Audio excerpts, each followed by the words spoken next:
Assalamualaikum warahmatullahi wabarakatuh.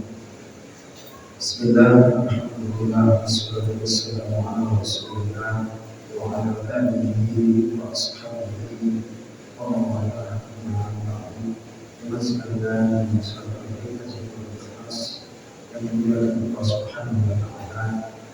Pada pertemuan kali ini saya akan menyampaikan tema tentang yang saya kutip dari kitab Islahul Qulub, yakni memperbaiki hati. Dan di antara memperbaiki hati itu adalah dengan hati kita diajak untuk memahami ayat-ayat Allah Subhanahu wa taala. Imam Muhammad Mutawalli Asy-Syatibi memberikan mukadimah dengan mengutip ayat dari surah Al-A'raf ayat 179. Allah Subhanahu wa taala berfirman,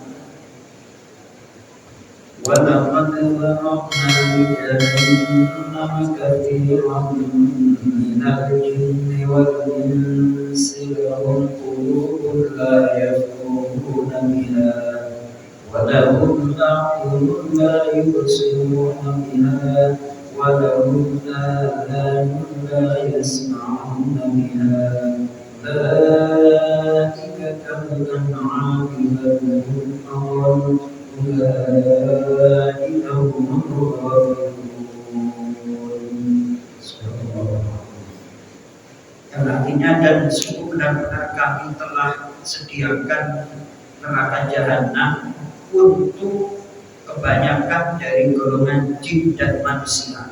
Di sini diberikan kata katsiran.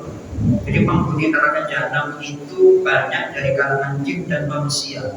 Manusia yang bagaimana? Lahum qulubun la yafqahuna biha. Mereka punya hati tapi tak mau memahami ayat-ayat Allah.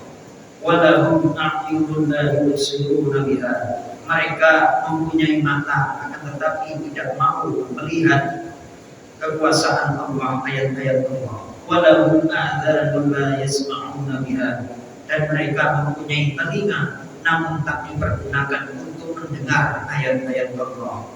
Lalu kalau orang model seperti itu, hati tidak mau diajak untuk memahami, mata tidak mau diajak untuk menyaksikan tanda kekuasaan Allah, telinga tidak mau diajak untuk mendengar ayat-ayat Allah. Ulaika kal an'am, mereka itu seperti binatang ternak, bal hum adall, bahkan mereka lebih sesat daripada binatang ternak, karena ternak itu tidak dianugerahi akal untuk membedakan yang benar dan yang salah. Manusia diberikan akal namun akalnya tidak dipergunakan.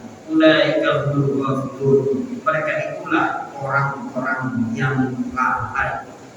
Oleh para ulama diberikan penjelasan sumber pengetahuan itu didapat dari tiga. Satu adalah al-khabarus shadiq, informasi yang benar. Informasi yang benar itu dari Allah, berupa Al-Quran, dan dari Rasulullah SAW, yang hadisnya itu diriwayatkan dari banyak perawi. Namanya hadis sahih, hadis mutawatir. Gak mungkin hadis ini bohong karena yang menyampaikan adalah para sahabat. Nah, kemudian setelah informasi itu didapat dari pendengaran, kemudian dengan pandangan mata. Jadi awal pengetahuan, maka dikatakan di antara sumber pengetahuan itu adalah al-hawas, panca indera. Panca indera yang paling dominan adalah mata dan telinga. Nah, kemudian setelah kita mendengar dan menyaksikan, baru kesimpulannya pengetahuan kita itu harus dihantarkan ke dalam hati. Maka dari itu Imam Ghazali menyampaikan, jamalul ma'ani al-mudrakatu bil aql, keindahan yang bisa ditangkap oleh akal itu aqwamu, lebih indah daripada jamalus suwarullah, daripada keindahan akhirnya mudrakatu bil hawas, yang bisa ditangkap dengan panca indera. Ketika apa sih ini, saya ngajinya lama sampai puasa-puasa baru dapat kesimpulan yang indah. Keindahan yang bisa ditangkap oleh akal, yang bisa menyimpulkan berbagai macam persoalan, itu lebih indah daripada keindahan yang ditangkap oleh panca indera. Saya kasih contoh. Bintang itu menurut hakim mata, menurut pandangan mata besar apa kecil? Kemudian menurut ilmu astronomi, bintang itu besar, lebih kecil atau lebih besar dari bumi? Lebih besar. Lalu yang diikuti yang mana, Pak Tosi? Nah, itu kalau kita tidak diberikan petunjuk oleh Allah menyimpulkan persoalan-persoalan di dunia, pasti akan salah. Ada orang kalau filsuf itu kan kerjaannya mikir, dan mikirnya itu nggak dapat petunjuk, akhirnya blank.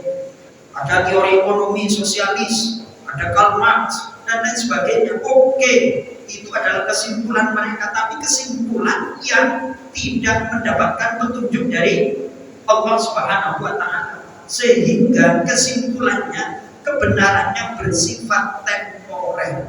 Tapi kalau kebenaran Al-Quran itu pasti kebenarannya bersifat hakiki, kebenaran yang mutlak.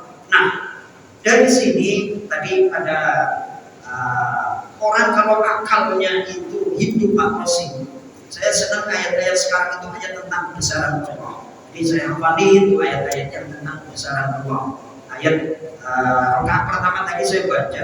Bagaimana pendapatmu jika Allah menjadikan untuk kalian malam seterusnya? Gak ada siang. Terus gimana makrosi dunia ini? Atau bagaimana pendapat jamaah Masjid Nurul Ikhlas kalau Allah menjadikan dunia ini siang terus gak ada malam? Kapan istirahatnya? Nah, ketika kita disentuh akalnya oleh ayat-ayat tersebut, gak usah banyak cincong, tunduk. Kalau hatinya beriman ya, kalau hatinya beriman, astagfirullahaladzim, memang aku kerja tadi dengan tenagaku sendiri, tapi aku berangkat dari rumah menuju ke kantor gak bisa melihat tanpa ada sinar. Lah sinar matahari rekeningnya bayar apa enggak? Gak bayar, gratis. Maka dari itu kita dituntut ibadah gak ikhlas. Lucu itu. Karena fasilitas modal semuanya dari Allah, dituntut ikhlas kok gak mau. Berarti ikhlas itu kata para ulama, logika tertinggi hamba kepada Allah itu ya ikhlas. Karena kita gak bisa bayar apa-apa. Matahari dari Allah, peredaran darah dari Allah, mata bisa melihat juga dari Allah. Itu ketika udah dapat duit kerja diminta 2,5% aja kadang-kadang. Nah itu kan. Jadi kalau hati kita itu semakin memahami kebesaran Allah, hati kita mudah tunduk untuk mendapatkan perintah Allah. Kata Imam Tawali Syafi'i, li'anna ilatal khalqi ibadah. Tujuan atau alasan kita diciptakan adalah untuk beribadah. Hati yang gak mau tunduk itu dikalahkan oleh syahwat. Hati yang gak mau tunduk dikalahkan oleh syahwat. Maka ini tambahan sedikit, anak-anak yang ngaji di tempat saya alhamdulillah sekarang agak enakan dikit, bukan enak lah, agak enakan dikit batasin. Itu sudah mulai hafalan-hafalan. Nah kalau hafalan, mereka itu walaupun gak ngaji di hadapan saya, di rumah mereka itu akan kayak gini. Soalnya saya ancam kalau nggak mau hafalan gak usah ngaji sama saya, capek. Akhirnya sekarang hafalan. Alhamdulillah ada yang surah As-Sajdah hafal, surah Ad-Dukhan hafal. Nyicil diancam. Kenapa? Karena kalau tidak dikasih seperti itu, sahabatnya akan lihat. Kalau sahabatnya lihat, ngapain apa sih?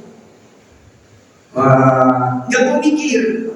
Kalau dikasih beban, itu sahabatnya akan dikekang dan insya Allah akan menuju kepada tujuan kita semuanya. Mudah-mudahan menjadi anak yang soleh dan kita semuanya menjadi hamba-hamba Allah yang ikhlas. Mudah-mudahan bermanfaat. Assalamualaikum warahmatullahi wabarakatuh.